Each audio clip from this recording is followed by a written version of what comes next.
میں سجدہ کرنے والے ہو اللہ کی نظر میں تم اچھے ہو. وَمَنْ ادَّعَى إِلَىٰ غَيْرِ أَبِيهِ فَعَلَيْهِ لَعْنَةُ اللَّهِ وَالْمَلَائِكَةِ وَالنَّاسِ أَجْمَعِينَ کہ اس پر اللہ کی فرشتوں کی اور دنیا کے تمام لوگوں کی لعنت ہو جس نے اپنی نسبت کسی اور کی طرف کی. آج آپ دیکھ لیجیے ہم تو حیران ہیں. اللہ رحم فرمائے. آپ ہمیں ایسا ہے کوئی بھی سید بن جا رہا ہے, کوئی بھی کہیں بھی جیسے تیسے, نماز یاد نہیں, شراب جوئے دنیا کے غلط کاموں میں ہے, اور جب نہ پوچھا جائے تو سید صاحب, جب نہ پوچھا جائے تو سید صاحب. اللہ اکبر. سید میں سمجھتا ہوں کہ جس کی رگوں میں مصطفیٰ کا خون ہو وہ بے نمازی نہیں ہو سکتا. جس کی رگوں میں میرے نبی کا خون ہو وہ اسلام کا دشمن نہیں ہو سکتا. میں سمجھ رہا ہوں میرے نبی کا جس کی رگوں میں خون ہو وہ اسلام کا باغی نہیں ہو سکتا. میرے نبی نے فرمایا آخری خطبے میں وَمَنْ ادَّعَى إِلَىٰ غَيْرِ أَبِيهِ کہ جس نے اپنا نسب بدل لیا, اپنی ذات کو بدل لیا, اس پر اللہ کی فرشتوں کی اور روئے زمین کے تمام انسانوں کی لعنت ہو. آج یہ بہت عام طریقے سے ہو رہا ہے. میرے آقا صلی اللہ علیہ وسلم نے ارشاد فرمایا اے میرے صحابہ حل سمعتم ما قلتم. میرے نبی نے, میں نے پہلی شروع میں کہا تھا کہ حضور نے پہلے عرفات کے میدان میں ایک خطبہ دیا, پھر مینا کے میدان میں دیا, پھر مینا سے واپسی کے موقع پر ایک خطبہ دیا, اور حضور صلی اللہ علیہ وسلم نے وصال کے وقت میں خطبہ دیا. یہ آخری کئی خطبے ہیں. حجۃ الوداع کا خطبہ بہت زیادہ مشہور ہے. میرے آقا صلی اللہ علیہ وسلم نے فرمایا اللہ ایک ہے, میں اللہ کا پیغمبر ہوں, قرآن اللہ کی کتاب ہے. میرے نبی نے فرمایا ما ان تمسکتم لن تضلوا بعدی ابدا کتاب اللہ و سنت نبیکم. اللہ نے مجھے 2 چیزیں دی اور میں 2 چیزیں تمہارے درمیان چھوڑ کے جا رہا ہوں. لن تضلوا بعدی ابدا, اگر تم مضبوطی سے تھام لو گے تو زندگی میں کبھی گمراہ نہیں ہوگے. کتاب اللہ و سنت نبیکم, اللہ کی کتاب قرآن عظیم اور تمہارے محبوب کی زبان حدیث شریف. 2 چیزیں چھوڑ کے جا رہا ہوں. میرے نبی کا آخری خطبہ ہے. ابو بکر صدیق بیٹھے بیٹھے رونے لگے خطبہ سنتے سنتے. لوگ حیران ہیں, صحابہ کا لمبا سا مجمع لگا ہوا ہے, ابو بکر رونے لگے. لوگ کہہ رہے ہیں پتہ نہیں بوڑھے شخص کو کیا ہوا ہے, حضور خطبہ دے رہے ہیں یہ رونے لگے. کیونکہ صحیح بات یہ تھی کہ جتنا اس خطبے کو میرے نبی کے بعد ابو بکر نے سمجھا تھا کسی اور نے اتنا نہیں سمجھا.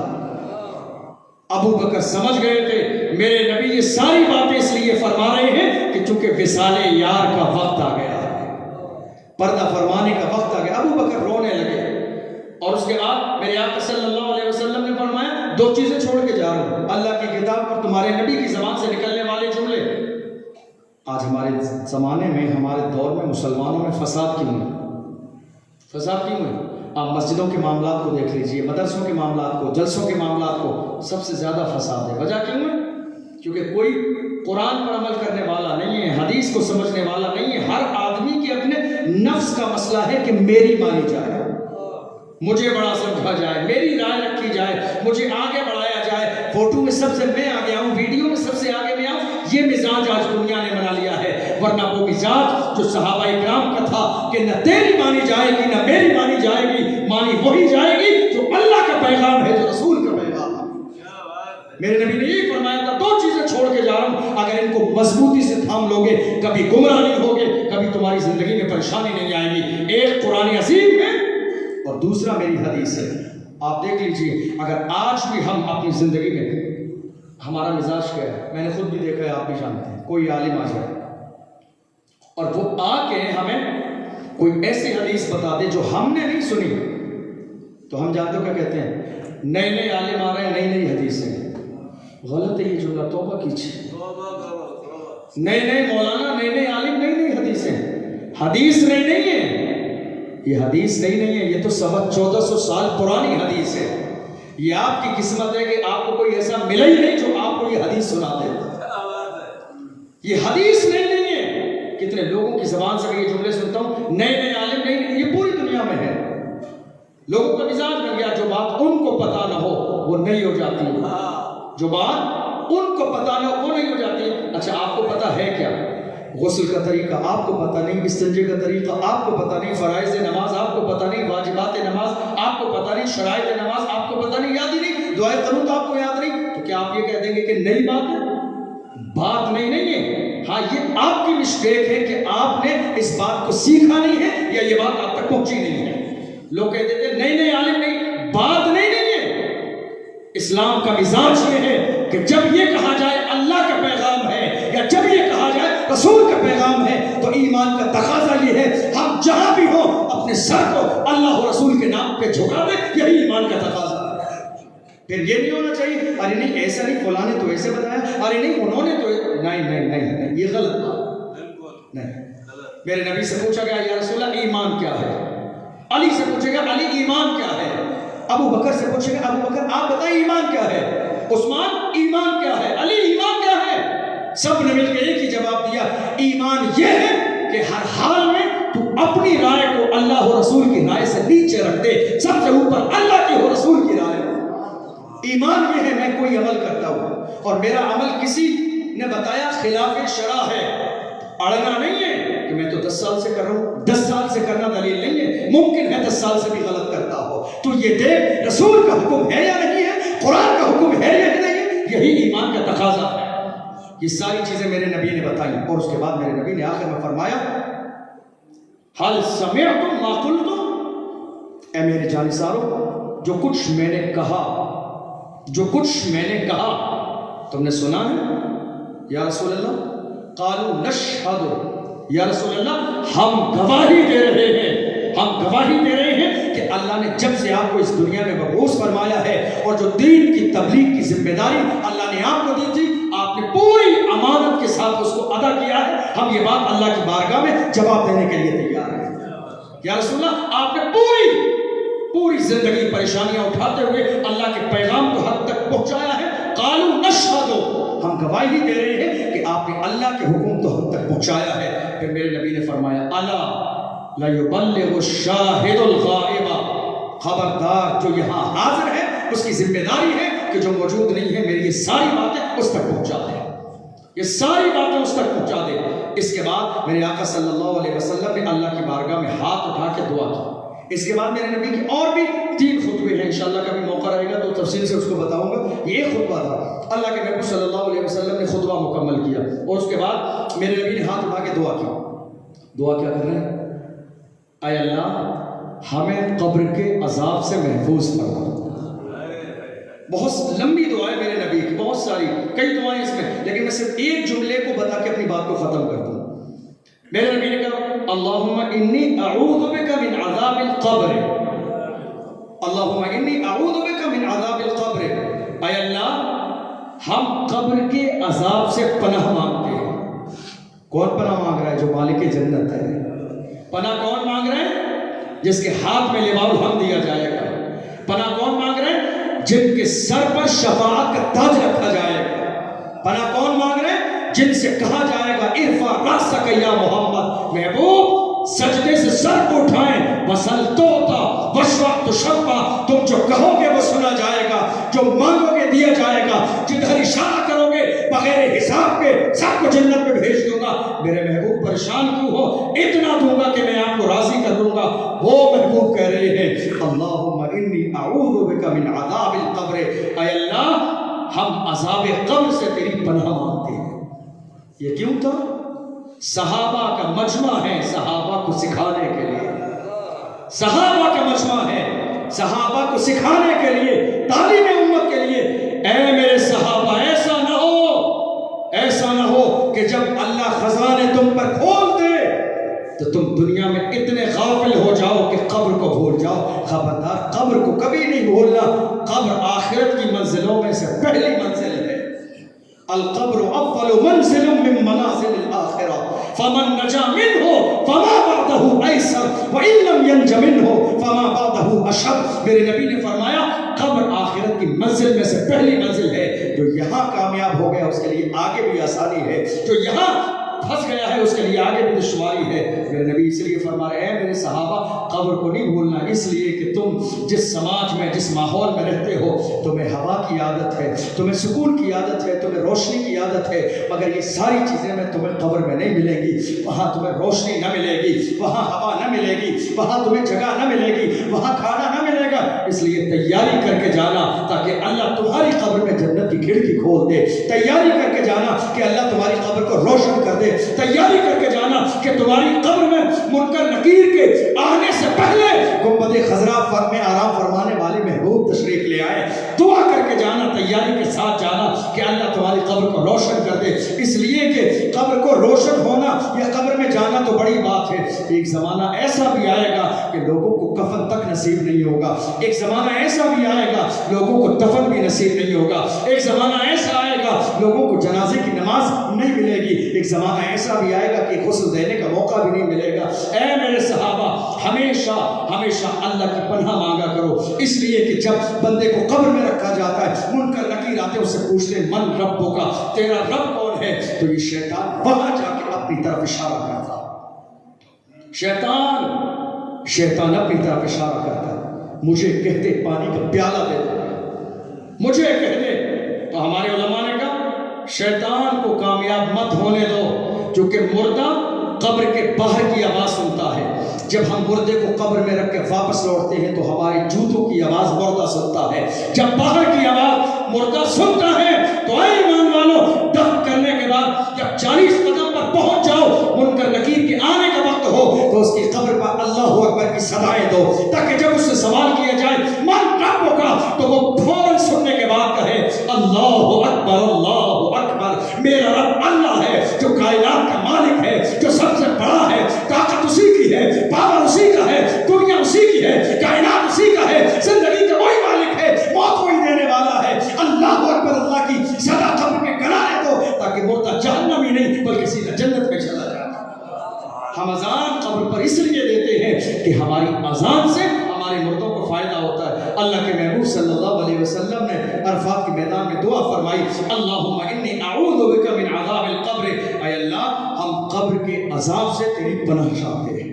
اور اس کے بعد میرے آقا صلی اللہ علیہ وسلم منا میں آئے، آپ نے قربانی فرمائی، اور اس کے بعد خطبہ دیا، پھر آقا صلی اللہ علیہ وسلم مدینہ شریف تشریف لائے۔ انشاءاللہ کبھی موقع رہا تو تفصیل سے اللہ کے محبوب صلی اللہ علیہ وسلم کے جو یہ 3 خطبے باقی ہیں انشاءاللہ اس پہ گفتگو ہوگی۔ اللہ کی بارگاہ میں دعا ہے پروردگار